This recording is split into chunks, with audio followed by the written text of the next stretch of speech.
that concludes my first demo section. I'm now gonna jump to the demo menu and directly to Temple Encounter. And of course you can't do this in the final game. You'll have to actually experience the full thing, and you'll have to move through this entire area of getting out of the stem, leaving, and then getting to an earlier part of this section. I want to avoid spoilers here, so I'm not going to get overly specific, but I can explain at least something about the location we're going to end up at. Here it is, our stop.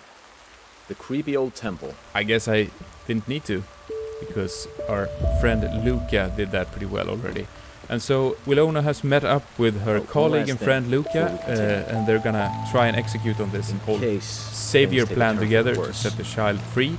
And at this point in this shady area where, it's mostly ruins, flooded ruins and outcasts, maybe it would be a good idea to at least be able to defend yourself, right? So I am getting a gun from Luca, or Willona as well. It's just insurance. What the hell? Here's one of these shady characters. Don't go in there. He can hear us. And you. He's coming for you. What? Who's coming for me? You know who. You know very well what you One might wonder. You can actually pick up lots of smaller cues if you're exploring and investigating that point to what this character is referring to. But we are also able to follow up with the lurker to then confront Luca on whatever this is. But in the interest of time, and also maybe to avoid as many spoilers as possible, I'm just gonna head for the temple ruin and try and shortcut through it as was the plan.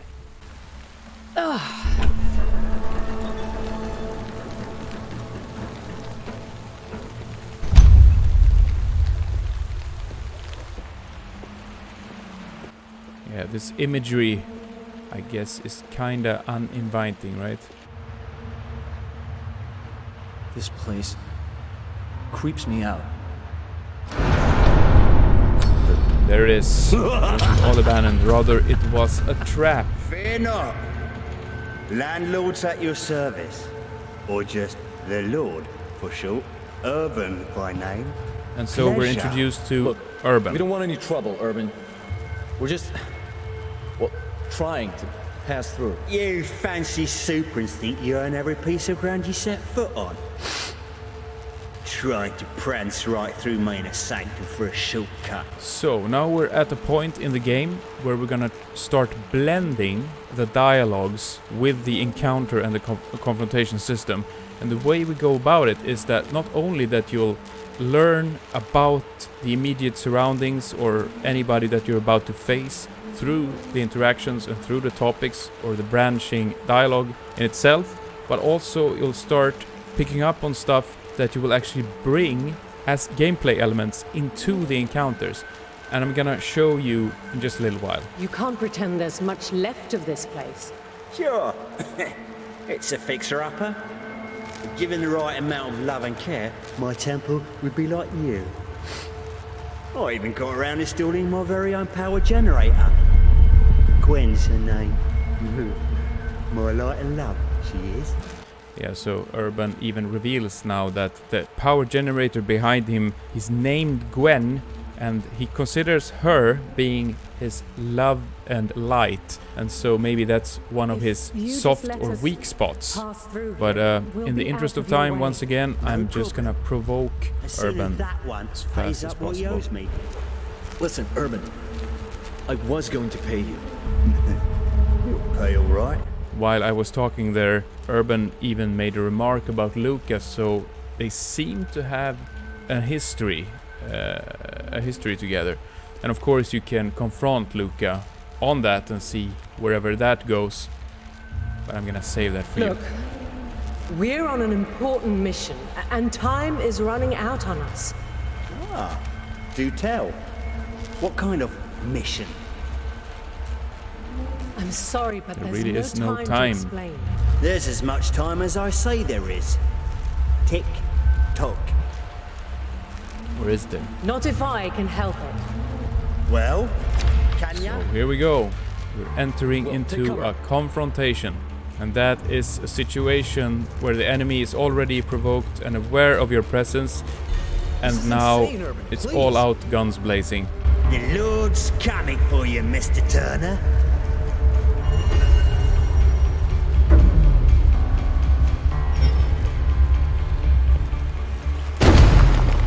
Urban is firing on Luca's position Cover's crumbling. while he is hiding behind that cover. And We should move.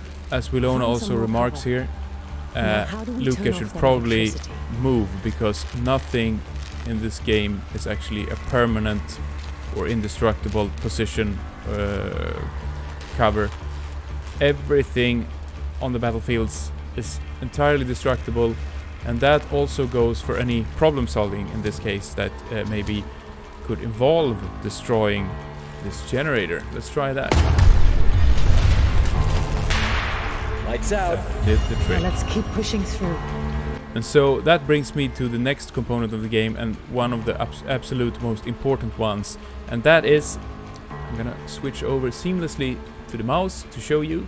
Hovering the portraits, you can see that the number down here is not hit points or toughness or anything generic like that you've seen in a multitude of other games, but rather motivation. And that is entirely what this meter corresponds to, because that lets us affect the character in all these different ways that are not directly tied to hit points or health. And it opens up possibilities for us to make it so much more nuanced and so much more about story and characters. And so the idea is definitely to bring story and characters into these types of turn-based encounters and make it personal, literally personal. So, Watch your step now. Urban managed to guess Willona's position. He shot at the cover and he blew it up, destroyed it, and so Willona stands here exposed, and that has had her lose motivation, not only from suppression but also from being exposed, with which of course is very dangerous to stand out in the open and being vulnerable to direct fire. So I'm gonna move her not only into cover but also to pick up some ammo, and we'll see what happens with her motivation. So she picks up the ammo, Needed that. she gets 10 back from that, and then she's covered. So now we've got 2 positive effects, bringing us back to a maximum of 100 of motivation. And as you may notice, when Luca is moving here, the ping is updated until he's actually behind cover and then disappearing behind the cover. The white pings that you can see here and here, they are actually the last position where the enemy heard or saw, in this case the player, and so we can actually use that to our advantage to try and shake the enemy and have him shoot at positions where we wouldn't get suppressed or wouldn't get exposed. And it's very central to the mechanic as well, that we have to keep moving and stay out of harm's way. As landlord, I have a zero tolerance policy against thieves. Give me a break. Urban is actually taunting Willona and Luca with speak lines, and they are causing discouraged on Willona and Luca. And that is part of the whole bringing dialogues into the encounters idea that I was referring to earlier. So that goes for the player as well. You can go to speak, and in this case I'll have one line here because this is a tutorial for speak, and I'll be able to motivate Luca to focus, and from that he will also be encouraged. Luke, focus. We need to help each other out here. You got it, Will. And with these status effects applied, switching to Luca, I will now have a better reach through focused to aim at tiles further away.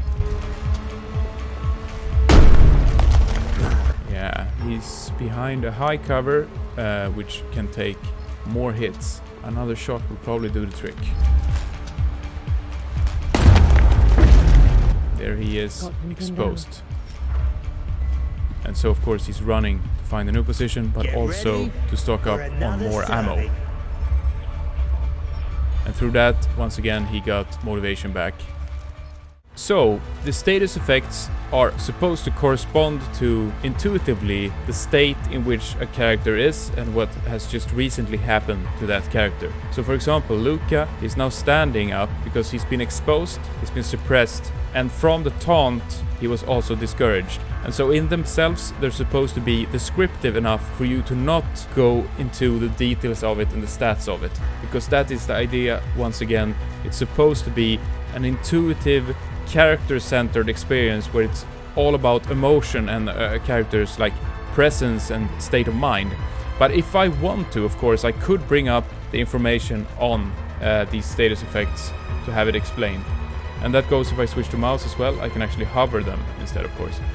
Something that we have worked hard on is once again the whole aspect of catering to the strength of an input device. So now I seamlessly switched to keyboard and mouse, and of course it plays very smoothly, just as it does with a gamepad, which I've been playing with all this time through the encounter this far. Remember Gwen? The precious love that he was talking about? How about firing Generate on this. her to see how that could indirectly affect the unit? No! Stop hurting my Gwen, you little shits! Think we found his weak spot. Yeah. I've got all night and all the bullets I need. You don't. Well, at least he seems to amuse Still, himself. he insists, and he tries to taunt Luca and Willona, and he succeeds in that. You can even go up in bird view if you want to do that. Now don't go anywhere. Now I'm gonna show you one last thing, and that is what would happen if a unit was to lose all its motivation. It all connects together in this whole circle of motivation. I'm gonna show you. First, let's just provoke Urban here. Yeah, so what happens now is that Luca, standing in the open, is forced to dodge the shot, so he gets to intervene before the enemy fires on him, and so I can choose a position to evade to, and preferably that would be a cover, right? And so Urban misses when Luca is evading, but on the other hand, that cost Luca a whole lot of motivation because he was both confronted and threatened in that action. I'm gonna fire on Gwen once again. I said stop it! She's suffering! You leave her alone now. You hear? Like me doing that. And then I'm gonna carelessly run and place Luca like this. And so let's see how Luca is able to handle this. Will he? Now, whoa, no, he didn't. He's down to a demotivated state, and so now he's actually fleeing, and I'm losing control of him entirely. I won't be able to do anything to change that, except with a different unit. I could, with Willona, go in to the speak lines, and I could choose a recovered line to bring him back into action with some motivation at least. But since this is gonna be a little bit of a display of what will happen, I'm just gonna let it play out. So we're gonna end my unit turn here. Oops. I even cloaked, but that doesn't hurt, I guess. So he's running for it. He's trying at least his very best to just reach the exit. But yeah, he wasn't able to. He got me. And so that kind of closes the circle on the whole basic system of motivation. I told you people, trespassers will be shot. You simply wouldn't listen. Now look what you made me do. You are a monster. Yeah? Well, you made this monster.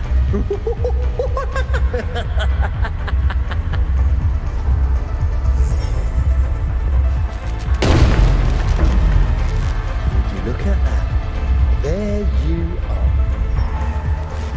You're not getting away with this. Yeah, so through losing Luca, Willona is now vengeful, and she will gain motivation back from causing motivation damage to the enemy. And once again, we're tying story into the actual strategic encounters, making it personal with every action. How does this feel? Why are you making my life miserable? What did I ever do to you lot? Good. Glad it hurts. And that concludes my demo of Reign of Reflections, which of course spans a whole lot of more content, more interesting battlefields for you to tackle in a number of different ways. Permanent deaths to any allies to Willona, permanent deaths to enemies that will also result in death scenes in some cases. And beyond that, of course, more story, more exploration, this huge world to learn more about through this first chapter being released on the 20th of September. Thank you so much for your time.